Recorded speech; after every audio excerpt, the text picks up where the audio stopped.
నాన్న బొట్టు పెట్టుకోకుండా ఎప్పుడూ ఉండకూడదురా, బొట్టు ఎప్పుడూ పెట్టుకోవాలి నాన్న అని అమ్మ చెప్పింది అనుకోండి, పిల్లవాడు బొట్టు పెట్టుకుంటాడు.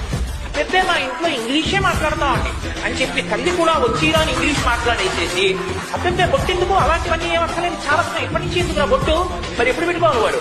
దంతంపులు పడనప్పుడే తలుగుయందారూఢి ఉన్నప్పుడే కాంతా సంఘము రోజునప్పుడే జలాక్రాంతంపు కానప్పుడే వింతలు మేమ చెరించినప్పుడే గురులు వెల్వెల్ల కానప్పుడే చిత్తింపన్ బలవీ పదంపుజవలం శ్రీకాళహస్తీశ్వర అంటాడు దుర్జడి. అంతేగాని రిటైర్ అయిపోయిన తర్వాత నేను రామాయణం చదువుతానండి ఎవడన్నా రాసిచ్చాడా ఉంటావు 40 ఏళ్ళు. ఒకవేళ 60 ఏళ్ళు అయిపోయిన తర్వాత రామాయణం పట్టుకుంటే మాత్రం నీకు బరువు తప్పేమర్థం అవుతుంది. అందులో ప్రారంభం నుంచి ఒంట్లో ఓపిక ఉన్నప్పుడు రోజుకో శ్లోకం చదవడానికి రామాయణం బరువు అయిపోయిందా నీకు? ₹1,00,000 ఖర్చు పెట్టి నీ పళ్ళు తినేసావు, వెండి పళ్ళని తాకట్టు పెట్టి ఊరగాయలు పెట్టుకున్నావా? రామాయణం 7 కాండలు కొనుక్కోవడానికి డబ్బు లేదా నీ దగ్గర? ఎంత అన్యాయం! నీ ఇంటికి వస్తే ఒక్క చోట రామాయణం పుస్తకాలు కనపడవా? భాగవతంలో 12 స్కంధాలు నీ ఇంట్లో ఎక్కడ లేవా?